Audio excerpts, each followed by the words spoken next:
Senator Chandler. Thank you, President. My question is to the Minister representing the Treasurer, Senator Gallagher. Minister, the Prime Minister has said what we are simply doing is returning the CGT system to what was there before 1999. Minister, was there a 30% minimum tax before 1999, and is there one now under your legislated higher taxes? Thank you, Senator Chandler. Minister Gallagher. Thank you very much, President. I thank Senator Chandler for the question. We did spend quite a bit of time on this question at estimates, and I made it clear at the time, and I think the PM made it clear at the time in his comments that the changes we have made on CGT was to go back to a concession arrangements that was indexed for inflation and for tax on real gains, and as opposed to the 50% blunt concession that was in place since that time. Now, we are, on this side of the chamber, proud of the tax reforms that passed this parliament last week to make sure that we are able to better balance the tax paid on wages with some of the tax paid on assets, and also to make sure that first-home buyers in particular get a chance to buy a house in a housing market where the intersection of housing and tax has encouraged investment into established properties at the expense of younger generations who have not been able to get into the housing market. So, yes, we have made a number of changes in relation to tax reform that passed this chamber on Thursday to better set up our arrangements for the future, but also to make those tax arrangements fairer for all Australians and working in the interests of all Australians. And that's what this government will continue to do, to focus on real change that makes sure that all Australians have a stake in the economy now and into the future. Those reforms passed this chamber because they were the right thing to do, and those opposite, who are there to protect the status quo and who want to pretend that you never need to change anything, and that's why you're on the opposition benches, and that's why you will stay on the opposition benches. Thank you, Minister. Senator Chandler, first supplementary. Thank you, President. Minister, was there income averaging before 1999, and is there no income averaging now under your legislated higher taxes? Thank you, Senator Chandler. Minister Thank Gallagher. you. Well, and again, we did answer all of these questions at estimates, so I'm not quite sure why they're being asked again. We have been clear about what the tax changes will be, so clear that they were in the legislation that those opposite voted against last week. And I note that Senator Chandler doesn't comment on the tax cuts that were included in that legislation, the egregious tax cuts as they've been described by those opposite, the tax reductions that were in that bill that you also voted against, the 1,000 instant deduction. Please resume your seat. Senator Chandler. Thank you, President. Point of order on relevance. I'm not sure that the minister is being relevant to the question, and it was quite tightly worded. Thank you, Senator Chandler. The minister is being relevant to your question, and I'll continue to listen carefully, and I'll draw the minister to the question if necessary. Minister Gallagher, please continue. Thank you. And I did answer that question, and I've answered it in estimates. We were very clear what the reforms were. They were in legislation that you voted against last week. That outlines the core elements of our tax reform package, and we have been clear where there are further amendments to bring forward. We will do Minister so Gallagher, in future please legislation. Your seat. Minister Wong. Point of order, disorderly conduct. Order. That is a point of order. The opposition appear to realise they have very little of substance to say, so have just simply decided that they're going to interject. All of them are interjecting and she's doing it. The leader of the opposition is doing it on my feet. Thank you. And I don't need you to tell me how to behave, Senator Patterson. Thank you. Minister Wong, please resume your seat. Order. Order on my left. Order. Thank you. Okay, the Minister has finished her response. Senator Chandler, second supplementary. President, Minister, how many taxpayers on lower incomes under $45,000 will be hit by your higher taxes with the imposition of the 30% minimum tax? Thank you, Senator Chandler. Minister Gallagher. Thank you. And if I just go back to order, just on the issue of averaging, which was the question that Senator Chandler asked me in the last question, the previous averaging system, well, was removed for integrity reasons on the recommendation of the Howard government's own business tax review in 1999, and Treasury's own analysis, which we know from the advice that was provided at estimate, shows that capital gains are predominantly made by the highest lifetime income earners. 1/3 of all capital gains realised by the top 1% of lifetime income earners, and more than half of all gains are realised by the highest 10%.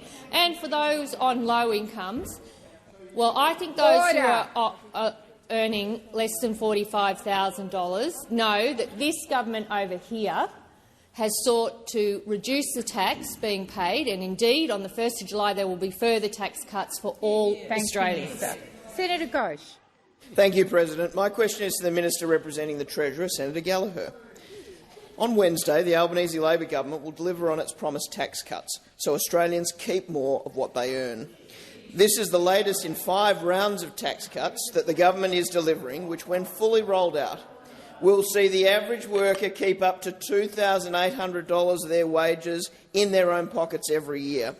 Can the Minister outline what these tax cuts mean for working Australians and how they help manage the cost of living? Thank you, Senator Ghosh. Minister Gallagher. Thank you, and I thank Senator Ghosh for the question, and I acknowledge him as an important member of the team that constantly advocates on behalf of and fights for tax cuts for working Australians, and that's exactly what we will see on July 1 this week, where the Albanese government will deliver another tax cut to every Australian taxpayer this year, and then another one next year, adding to the first round that Labor delivered in July 2024. On the 1st of July this year, on Wednesday this week, we will have another tax cut, and from the 1st of July 2026 we will further reduce the 16% tax rate to 15%, including for those earning under $45,000. So Senator Chandler should be interested in that, even though they voted against them. And from the 1st of July 2027, the tax rate will be reduced further to 14%. That is in addition, of course, to the very important reforms that passed this chamber last week. And all of these are designed to make sure that we are doing what we can to support Australians with those cost of living pressures. Our tax reform package was pro-aspiration, pro-worker, pro-investment. The Working Australian Tax Offset will provide a permanent annual tax offset of up to $250 for every single working Australian taxpayer, automatically reducing tax liability on their income earned from working for the 27-28 income year. The $1,000 instant deduction, with no receipts required, from 26-27 will allow workers to deduct up to $1,000 off their taxable income without receipts. And, of course, our changes to negative gearing, capital gains tax and trusts, which don't impact the majority of people, but they will help fund that tax relief for more than 13 million workers. Thank you, Minister. Senator Ghosh, first supplementary. These tax cuts are part of a package of reforms that will take effect on July 1, including a pay rise for Australia's lowest-paid workers, an extension of the fuel excise cut and a full 6 months of paid parental leave for the first time. How do the Albanese government's tax cuts work alongside this broader cost of living relief to support households now? Thank you, Senator Ghosh. Minister Gallagher. Thank you, and I thank Senator Ghosh for the supplementary. Well, this government has been focused on looking at what we can do when it comes to cost of living relief, and we've been providing that in a range of ways. But importantly, on Wednesday this week, every Australian taxpayer will get another tax cut. Tax cuts that those opposite voted against, they were probably egregious too, I imagine. The national minimum wage will increase by 6% and modern award wages will increase by 4.75% following our submission to the annual wage review. Parents will get 26 weeks of paid parental leave, increasing from 24 weeks, and around 2.6 million Australians will benefit from indexation of a range of social security payments, rates and thresholds. Workers will also benefit from having their super paid at the same time as their salary and wages, and Australian families will get a better deal at the checkout under our new ban on excessive pricing of groceries for consumers in the food and grocery code. Second supplementary. Minister, it was disappointing that there are some in this Senate who don't support the Albanese Labor government's tax cuts. Why does the government continue to deliver tax cuts, and when will the remaining legislative tax cuts be implemented? Thank you, Senator Ghosh. Minister Gallagher. Thank you. Well, on this side of the chamber, we're all about delivering real change for Australians. More tax cuts, 6 months of paid parental leave, making it easier for first-home buyers to get into a home, stronger Medicare and keeping our kids safe online. These are the things that we've been focused on. While those opposite don't know what they stand for and what they need to be focused on, we are delivering those real practical solutions for Australians to help them with their cost of living pressures, but also to make sure that our services are providing care like Medicare and aged care in the way that Australians expect. We'll have more tax cuts flowing through, as I said, with the Working Australian tax offset, the instant tax deduction. And we've made these important reforms because we know that the status quo wasn't working for every Australian. We know that we needed to make these changes so that we can set the country up to work in the interests of all Australians. Thank you, Minister. Senator Hume. My question is to the Minister representing the Prime Minister, Senator Wong. Media reports confirm that labour hire firms linked to Victoria's Big Build, which the Commonwealth is funding, have continued to pay criminal underworld figure Mr Mick Gatto for access to work sites. This has occurred under the CFMEU administration that Labor said would fix the rot. What steps has the government taken to determine whether any of these companies were working on Commonwealth-funded projects? Thank you, Senator Hume. Minister Wong. Well, thank you, Senator. President, I thank Senator Hume for the question and for the opportunity to again state that the government does not tolerate corruption, criminality or violence in any part of the construction industry, and make the point that the government has taken concrete action to clean up the industry where the coalition and its ABCC completely failed. I would note that we have taken strong action not only in this sector but more generally in relation to the CFMEU, and we have made clear that we will not tolerate under any circumstances, as I said, corruption, criminality and violence in any part of the construction industry. In relation, I think you asked some specific questions about contracts. And if I can obtain further information on that, I will provide it to the Senate. Thank you, Minister. Senator Hume, first supplementary. Can the Minister guarantee that no company receiving Commonwealth-funded contracts has been required, either directly or indirectly, to make payments to organised crime figures or their associates in order to access worksites or continue operating on federally funded projects? Thank you, Senator Hume. Minister Wong. I understand the minute. Well, first, I think the conduct suggestion would not be legal, would be illegal, and I've made our response more broadly to that. I understand that the Minister for Infrastructure has written to the states in relation to these issues, and I will see if I can obtain that information. But I think that's in the public arena. Thank you, Minister. Senator Hume, second supplementary. One owner of a Big Build subcontractor said, if you don't pay Gatto, you don't get access to the Big Build. Through Gatto and through the union, they control who goes onto the project and who doesn't get access to the project. Minister, why is convicted criminal and underworld figure Mr Mick Gatto still making money from taxpayer-funded construction projects in spite of your decision to appoint an administrator to the CFMEU? Thank you, Senator Hume. Minister Wong. I might have missed the first part of that question, but if you are quoting a criminal, That's a matter for you.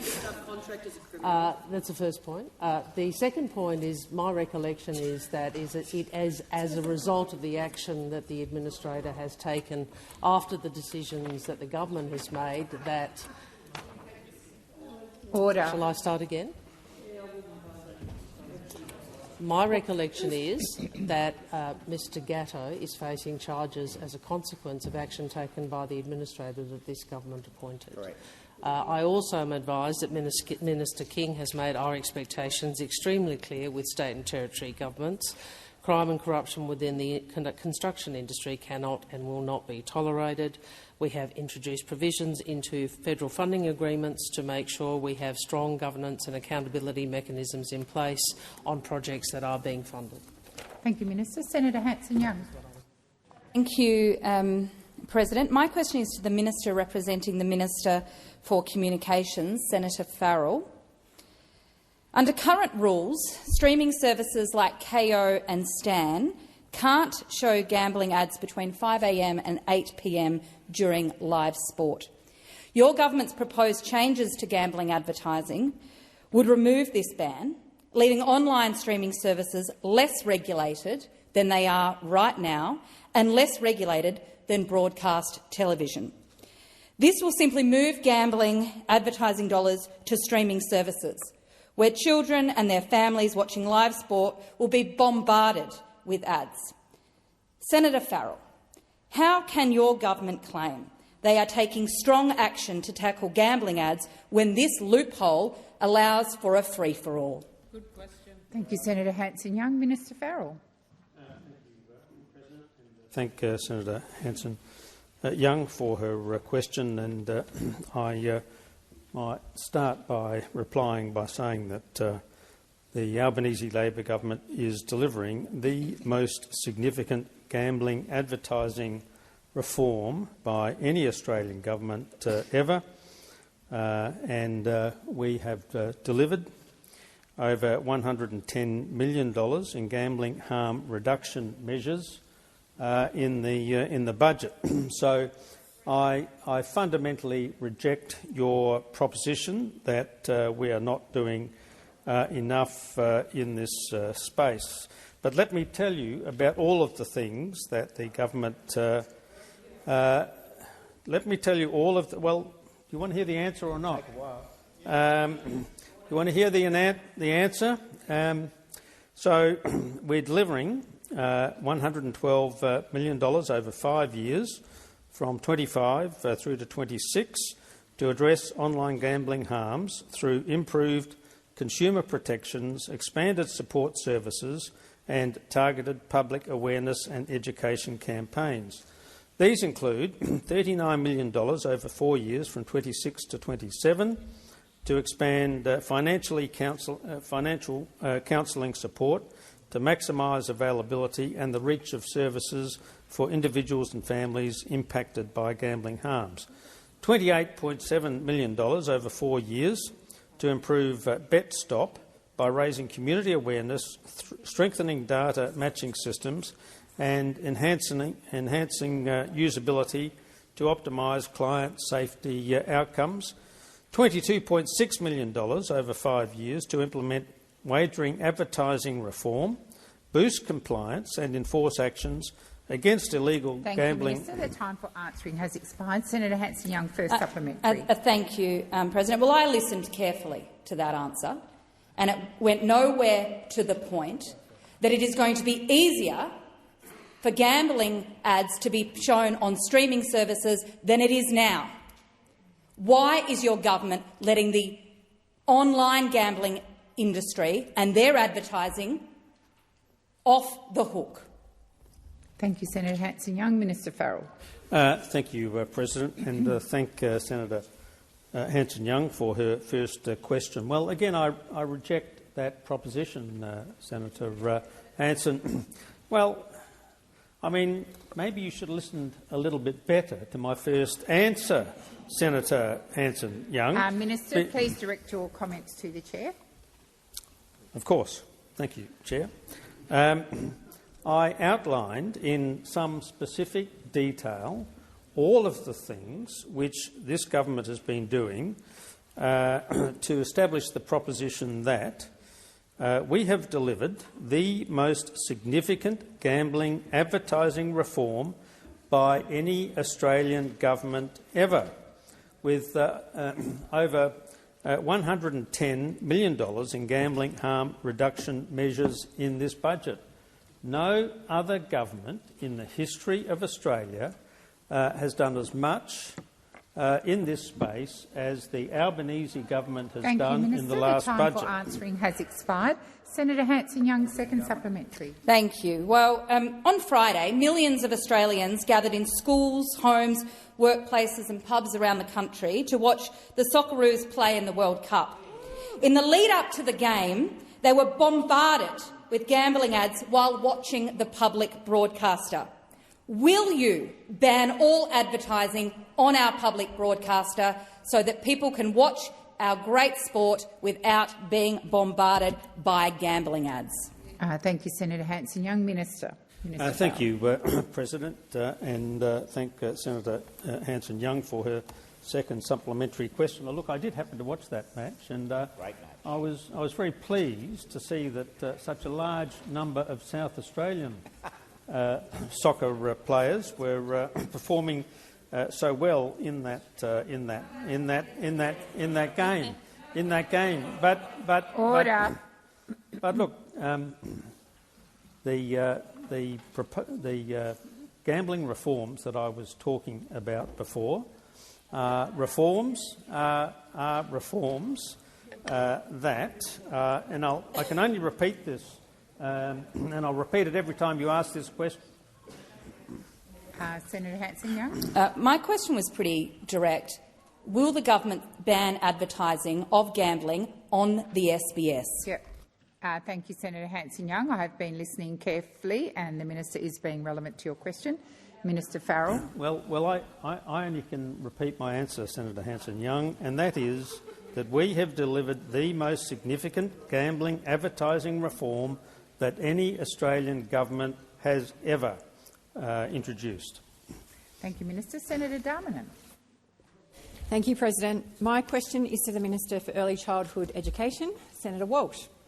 Minister, early learning gives children a great start in life and helps families thrive. But quality early learning depends on the dedicated educators who support children every day. The Albanese Labor government has delivered and now locked in a 15% pay rise for this workforce, including tens of thousands of educators in my home state of Victoria. Minister, what difference is this pay rise already making for educators and for families? Thank you, Senator Darmanin. Minister Walsh. Well, thank you very much, Senator Darmanin, for the question and for your years of dedication to working Australians. And like everyone on this side of the chamber, Senator Darmanin backs workers, and that includes our nation's dedicated early childhood educators. And our 15% pay rise has been a game changer. And with minimum wages also going up this week on July 1, in total, a typical full-time educator will be $255 a week better off. And just like we've backed higher minimum wages for all workers, we've backed a pay boost for our nation's early childhood educators. Now, under the previous coalition government, educators were leaving the sector in droves. Educators told the coalition again and again that low pay was driving a workforce crisis, and they did nothing about it. So we did the hard work of delivering real change through our $3.6 billion pay rise. And educators themselves are telling us just what a difference this has made. When the Prime Minister announced the pay rise a couple of weeks ago, he met Elizabeth. Now, she's worked in early childhood education for 21 years. And she says our 15% pay rise is helping more educators just like her stay in the jobs they love. And that's good for them, and it's also great for kids. Because this pay rise means a stable workforce, and it means more certainty for children and families.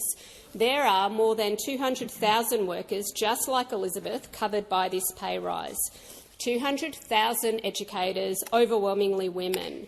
This is real change for those workers who were undervalued for way too long by those opposite. Labor believes the people who educate and care for Australians' youngest children deserve to be paid Thank you, Minister. properly. The time for answering has expired. Senator Darmanin, first supplementary. Thank you, Minister. Early learning is built on relationships between children, families and educators. Order. The early years matter. Why is a strong and stable educator workforce so important to quality early learning? And how does our approach support families too? Thank you, Senator Darmanin. Minister Walsh. Thank you, Senator. Well, families want a quality early learning system that they can rely on, but you can't have a quality early learning system without a quality workforce. And the pay rise means educators can afford to stay in the jobs they love. And since it was announced, job vacancies are down by almost a third in this sector. Staffing waivers are down by 40%. And here's what that really means for 1 million Australian families. It means a greater chance that your child will have the same educator at the end of the year as they did at the start. It means your child can have a favourite educator that they know and love, the same face there every day, the same educator who knows what your child needs. It means children feel safe, and when they feel safe, they feel ready to learn. That's what happens when you respect early educators, when you pay them fairly, when you back workers. Because when you back workers, you also back families, and that's exactly what we're doing. The time for answering has expired. Senator Darmanin, second supplementary. The Albanese government has backed workers with higher wages, stronger rights at work and a historic pay rise for early childhood educators. But some still question the value of trained educators and want to wind back progress.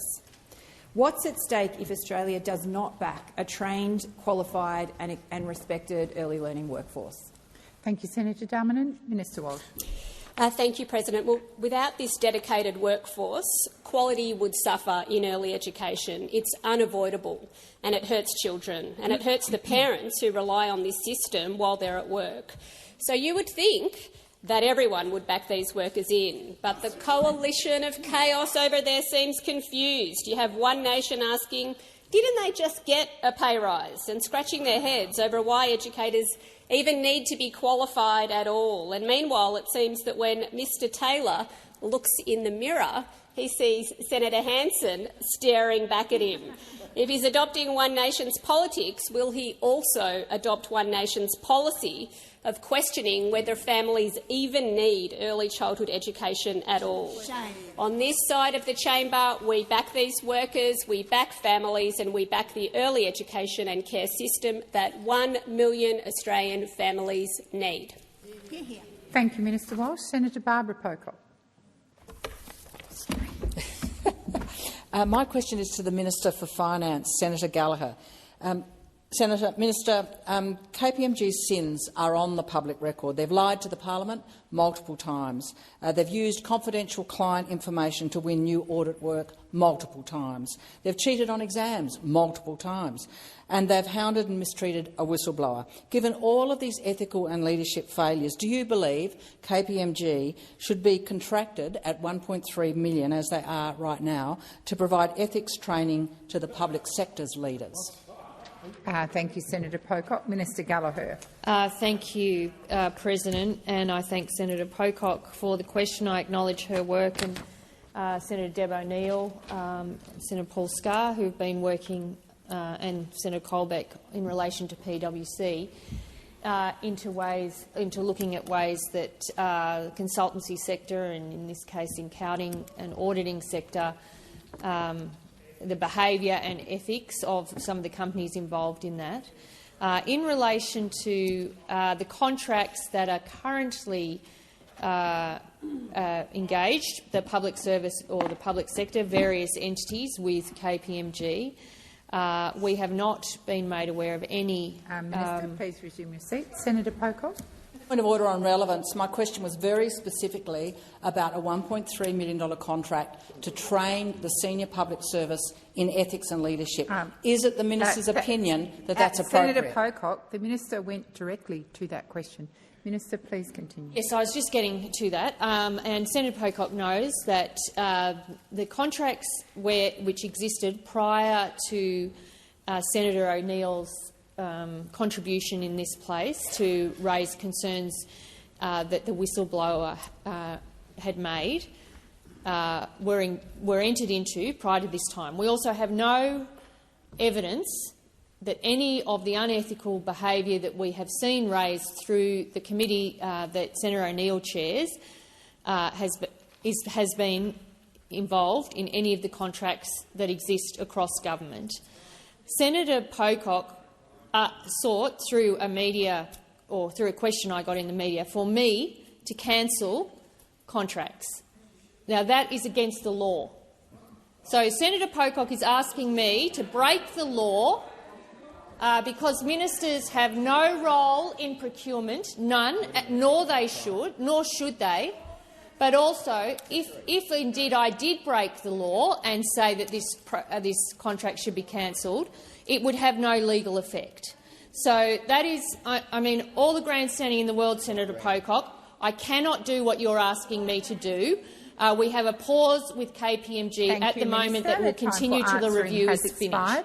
Senator Pocock, first supplementary. Doesn't pass any sort of pub test to have this mob training our senior leaders in ethics. On June 15th, I referred KPMG to the National Anti-Corruption Commission. They're also under investigation by ASIC and the Tax Practitioners Board. The current TPB chair, Peter Dacure, is a former senior partner of KPMG and he worked there for 25 years.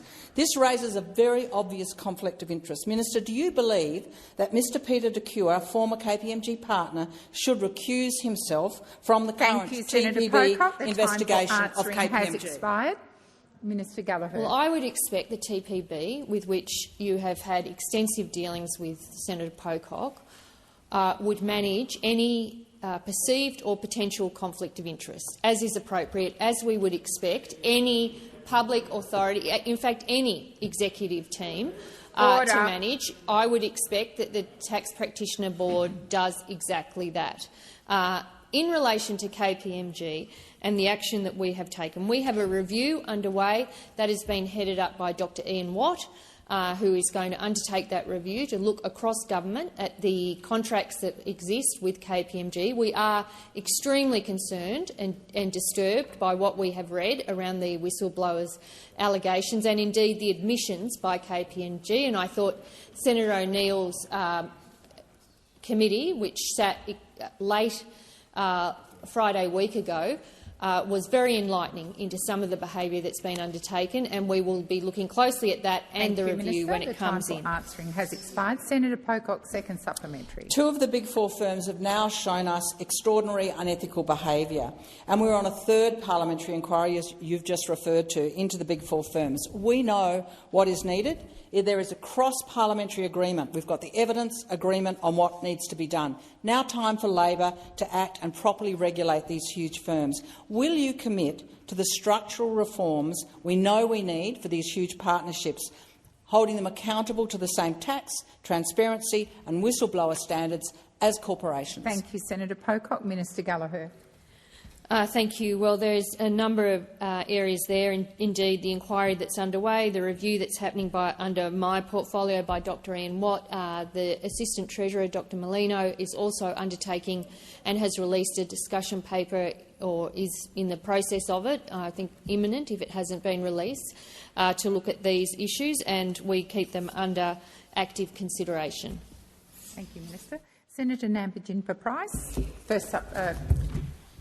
Your question. Thank you, Madam President. My question is to the Minister representing the Prime Minister, Senator Wong. On Saturday, the Treasurer admitted that under Labor's tax changes, some small businesses will be better off and some will be worse off. It depends, in his words. Which Australian small businesses does Labor think deserve to pay more tax? Thank you, Senator Nampijinpa-Price. Minister Wong. Well, first, I did see belatedly the Treasurer's interview, and I think he was an extremely good interview outlining the principles behind the tax changes, where also changes will need to be made. Order. You don't like it? We don't mind saying nice things about colleagues, you see. You should try it sometime. I know that's unusual on that side. Senator, I would make the point that in terms of small business, in fact, a number of aspects of the package that the government has both passed and is putting in place will benefit small business. The most important of those is making the $20,000 instant asset write-off permanent and introducing a permanent 2-year loss carryback. Also introducing a loss refundability to help start-ups in their first years and increasing the turnover threshold for the existing 50% active asset reductions capital gains tax concession from $2 million to $10 million. And you might recall, Senator, I last week talked about the fact that meant that all existing 2.7 million active small business and 98% of active businesses would be eligible for concessional treatment. So that is those are the parameters that the government has put in place. Tax relief for many in small business. It's not. The question you asked is asking for tax advice for specifics. Obviously, people make their own decisions about how they organise their tax affairs. Thank you, Minister. Senator Nampijinpa-Price, first supplementary. How many small businesses will be worse off under Labor's capital gains tax changes? Thank you, Senator. Minister Wong. Well, I think I was just speaking about, was it capital gains tax you asked then about? I think I just spoke about the capital gains tax changes that have been made for small business, and the Treasurer did speak about the fact that there are a number of tax concessions for small business. The active asset reduction is the most accessed concession for small businesses and is broadly applicable, and that is the policy improvement that I was referencing when I referenced the number of small businesses who would benefit from that change. Thank you, Minister. Senator Nampijinpa-Price, second supplementary. That didn't tell me who'll be worse off. After legislating a widow tax and now admitting some small businesses will pay more tax under Labor's legislation, what other hidden tax increases are buried in Labor's package? Thank you, Senator Nampijinpa-Price. Minister Wong. Well, Senator, this is first I would make the point that when we announced the budget, we said we would consult with small business and start-ups, and the government has done that. And since that, we announced support for more small businesses, more incentives for innovation and further implementation details. But I'm asked about taxes, and I would again make the point, Senator, you're on the side that voted for higher taxes. You're on the side that voted for higher taxes, and your Deputy Leader has described the tax cuts for 13 million Australians, 13 million Australians, and she has described those tax cuts as egregious. So I think whenever the Coalition come into here and talk to us about, and talk to the Australian people about tax, people should always remember they did not want 13 million Australians to get a tax cut. Not only that, but after the fact, they complained about it and said it was egregious. So, Senator, I would say to you, it would have been better if you really were pro-tax reduction that you didn't vote with your colleagues when they voted against it. The time for answering has expired. Senator Bell. Thank you, President. My question is to the Minister representing the Treasurer, Senator Gallagher. Under Labor, productivity in Australia is in freefall. Labor's big taxing agenda punishes every investment productivity depends on. Labor is making every part of the economy that drives productivity growth less attractive with more regulation and higher taxes. Is it not the truth that Labor's budget is really the start of its new policy, a future made overseas, because this government is really only interested in fuelling its spending by taxing innovation and aspiration at the expense of making Australia a less attractive place to build, employ, work and grow? Thank you, Senator Bell. Order. Order. Order. Minister Gallagher. Well, the answer to that, the short answer to that is no. This government has done more to address productivity than any that I can recall in this chamber in the time that I have served in this chamber. And I note that One Nation voted against our tax cuts last week. I note that One Nation voted against making housing work better for all Australians, particularly younger Australians who increasingly feel locked out of the housing market because they are. and we've taken a decision to change that. We think it's the right thing to do to make sure that our tax system works in the interests of all Australians on a fairer and more balanced way, and that is the decision we took. And as the Treasurer said yesterday, when you get faced with these challenges, you can make two decisions: do nothing, ignore, allow that to continue, or you can seek to make changes that make it better for people. And that's what we do on this side of the chamber. And on that side of the chamber, and increasingly more often than not, well, in fact, I think it's very, very rare, Senator Bell, for you not to vote with the Liberal and National parties, and you take that view that you want to oppose change and you want to maintain the status quo. Well, I don't know how you explain that to your constituents, Senator Bell, when they're worried about getting into housing and you say, oh no, the housing system's working fine. No change required here. No change required here. Order. We take a different view. Now, in relation to productivity, and I think we've had a lot of discussion in this place, the slowest productivity growth in the last 60 years was in the decade between 2010 and 2020. And so we have a number of measures in the budget specifically looking at driving productivity growth, and Treasury has endorsed our tax reform as meeting our productivity. Senator Bell, first supplementary. Thank you for that answer, Senator. Treasurer Chalmers has claimed that Labor's tax changes will redirect capital away from established housing and into more productive parts of the economy. But Labor is also making investment in businesses, shares and other assets that drive productivity growth less attractive. So where does the Treasurer expect that capital to go when his government is making taxes higher for every alternative? Thank you, Senator Bell. Minister Gallagher. Thank you. Well, that's indeed what the Treasurer has said, and it's the advice that Treasury has provided, because what it says is that instead of making investment decisions based on the sort of concessional nature of the tax break that's associated with that investment, you make that investment based on what's the most productive use of your dollars on neutral tax settings.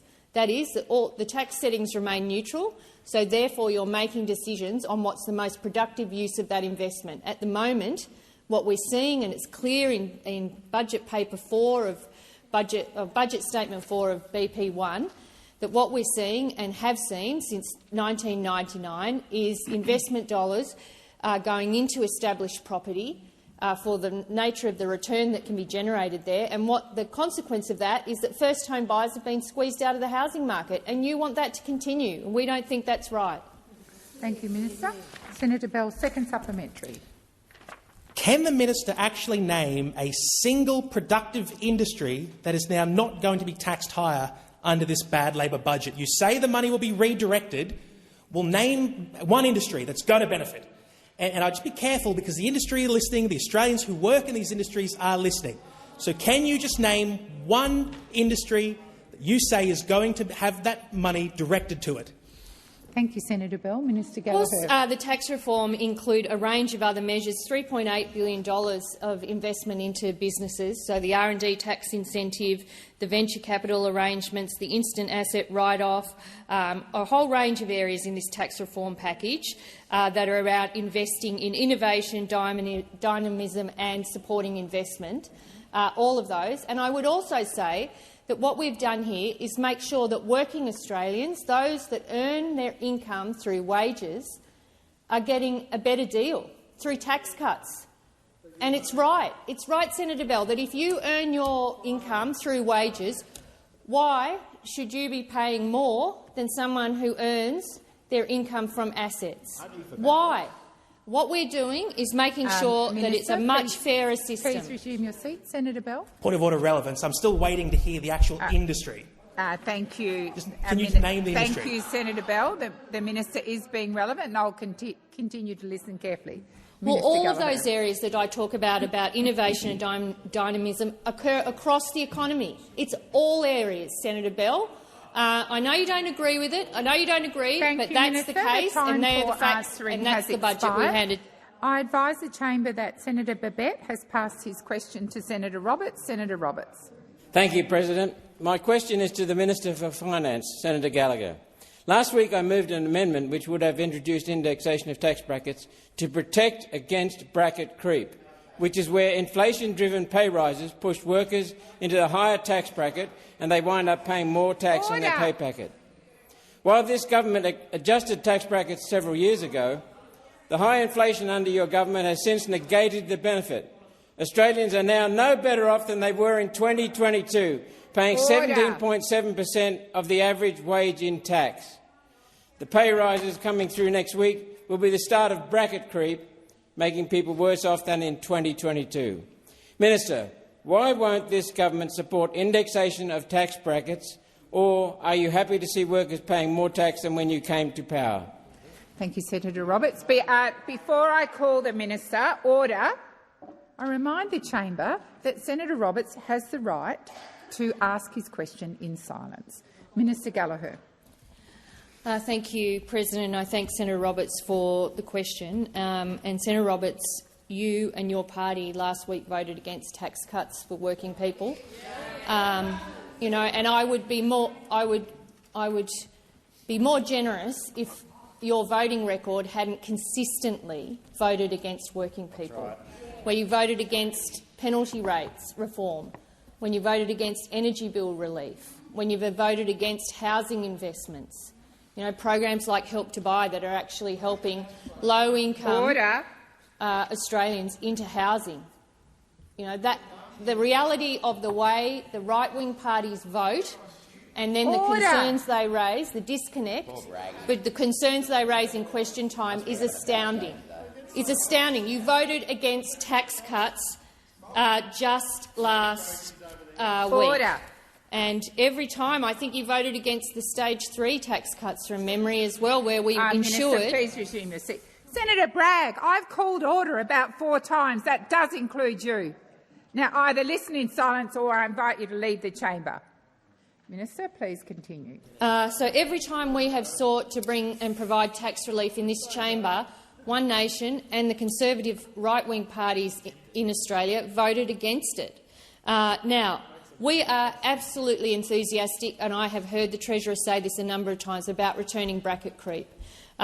When we can, in a responsible way, and when we can afford to do so. We currently have we're cutting taxes 5 times in 3 different ways. We've got the tax cut starting on Wednesday. We've got another tax cut starting 1st of July the year after. We've got our instant tax deduction.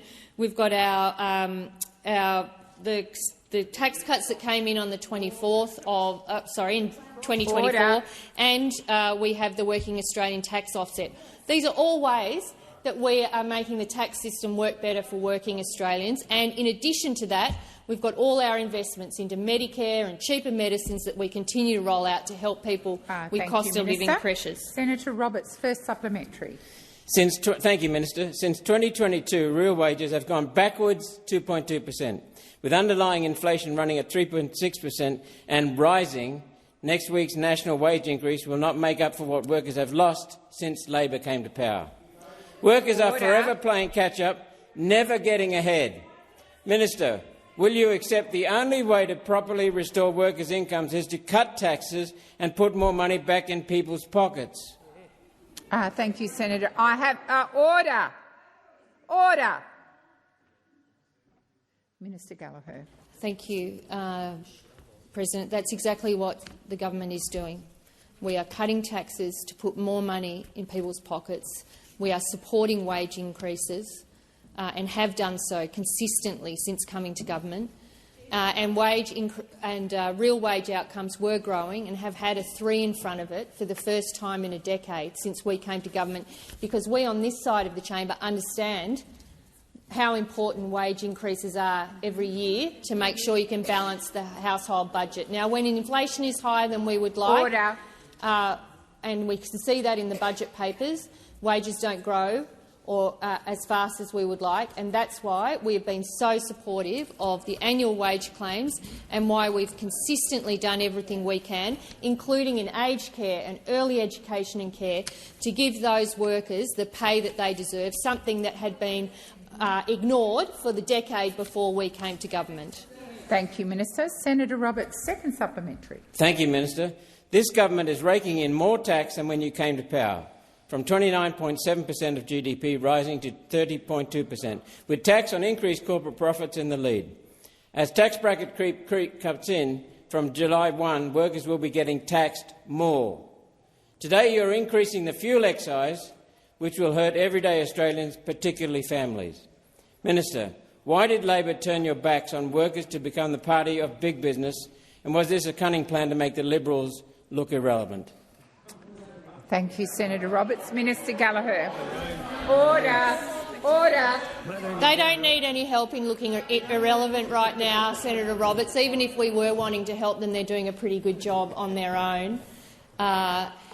In relation to fuel excise, we did have a temporary relaxing of or halving of the fuel excise to help when the conflict in the Middle East had such a significant impact on petrol prices. That has come down quite a bit, but we think it is sensible to continue it at a lower level for a shorter period of time just to help households adjust.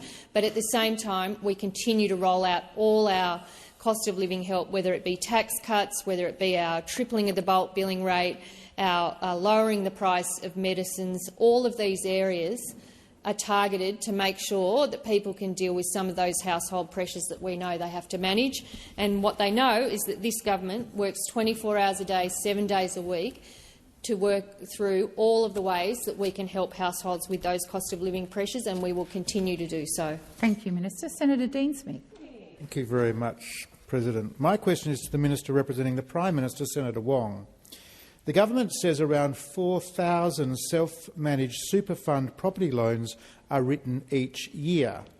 Industry says just 8 firms alone arranged more than 4,000. Did the government undertake a regulatory impact analysis before making this change? Thank you, Senator Smith. Minister Wong. Thank you, President. I will take advice in relation to the regulatory, the RIS, but I would say to you I think I answered a question, possibly not from you, Senator, from another senator, in relation to that amendment which was made to the government's tax package, and I noted from memory that this was something raised in the context of both the Murray inquiry many years ago and had also been raised by the Council of Financial Regulators. Thank you, Minister. Senator Smith, first supplementary. My question was in regards to a regulatory impact analysis statement in regards to this change. This question is, did the government verify its figures with lenders? Thank you, Senator Smith. Minister Wong.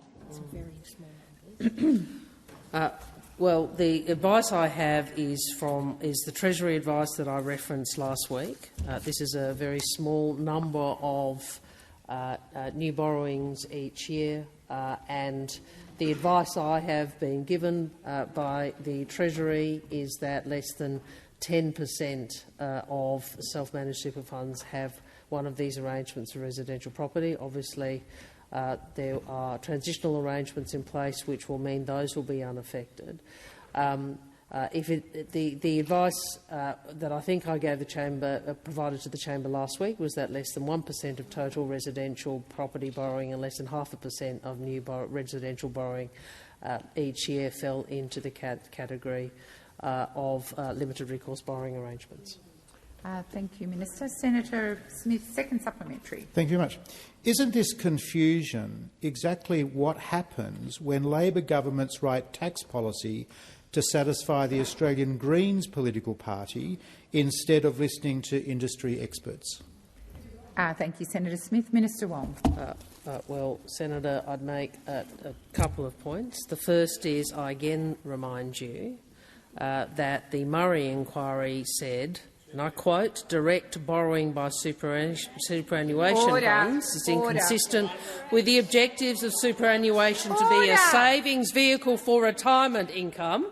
The Murray inquiry also went on to say a prohibition would preserve the strengths and benefits the superannuation system has delivered to individuals, the financial system and the economy, and limit the risks to taxpayers. So I then would also refer to the report from the Council of Financial Regulators in 2022, which says that limited recourse borrowing represents a significant risk to some individuals' retirement savings, particularly where they have low balance SMSFs. Thank you, Minister. Senator Cox. President, my question is to the Minister for Foreign Affairs, Senator Wong.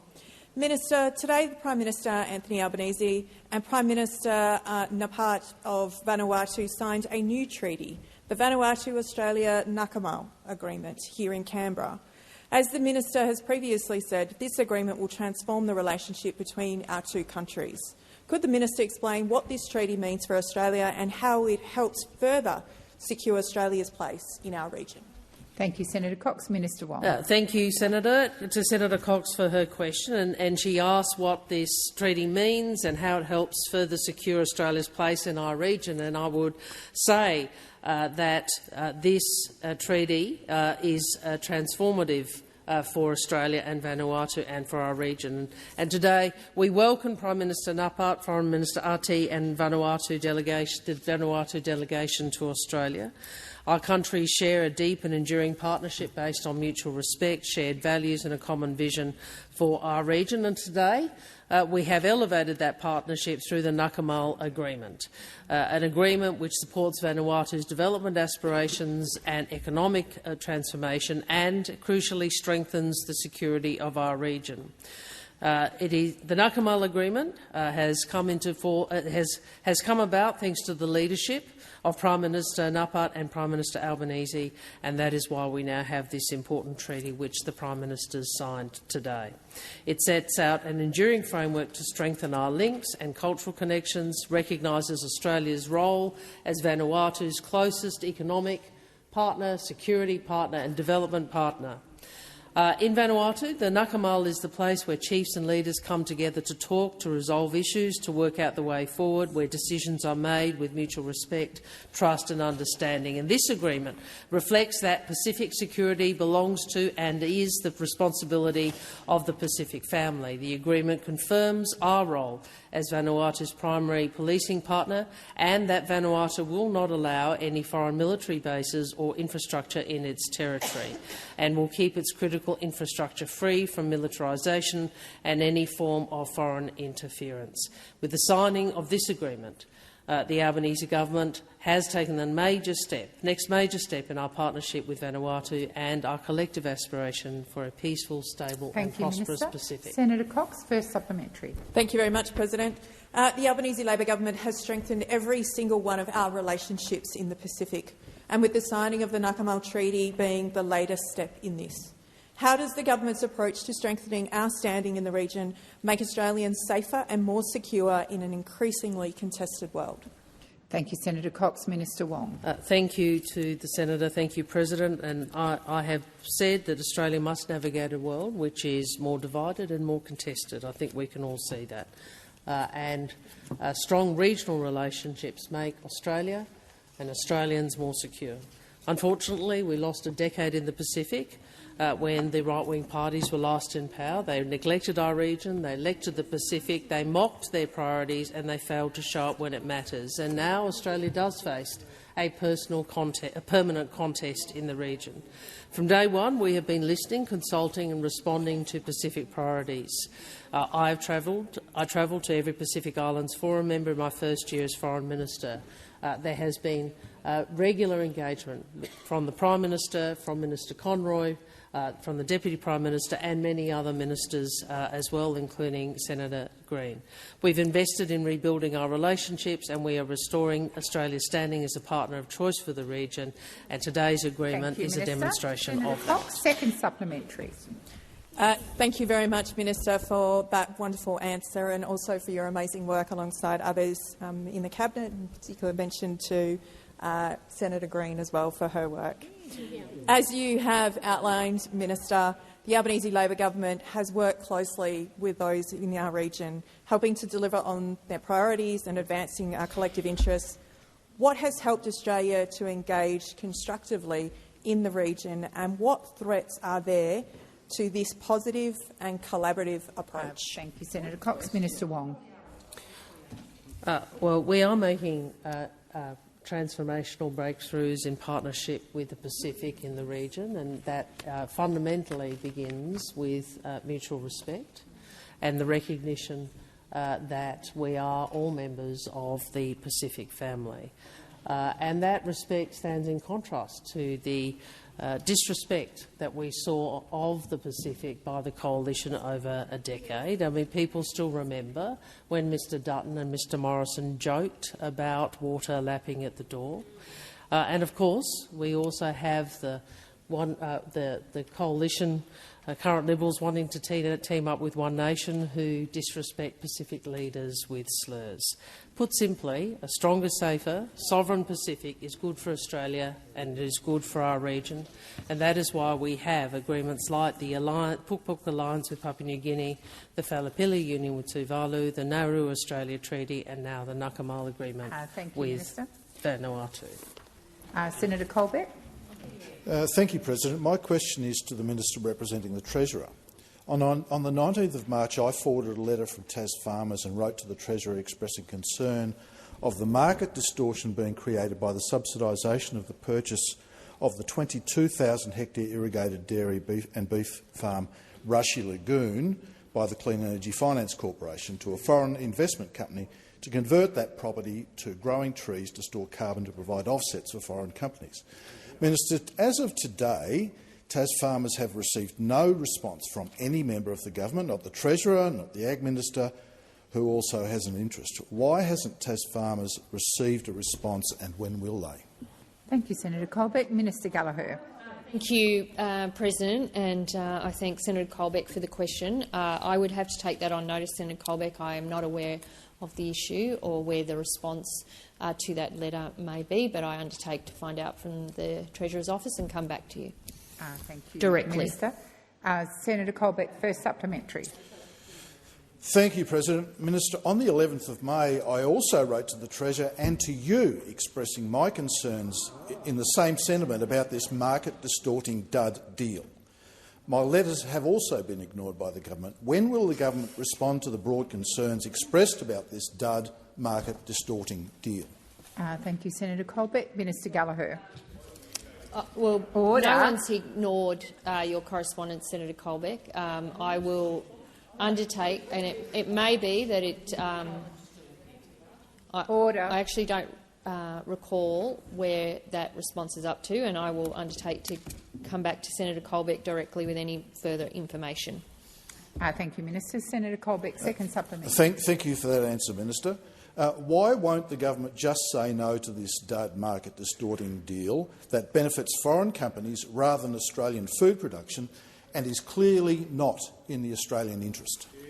Thank you, Senator Colbeck. Minister Gallagher. Thank you. I will come back to Senator Colbeck with any further information I can provide. Minister Wong. That further questions be placed on notice.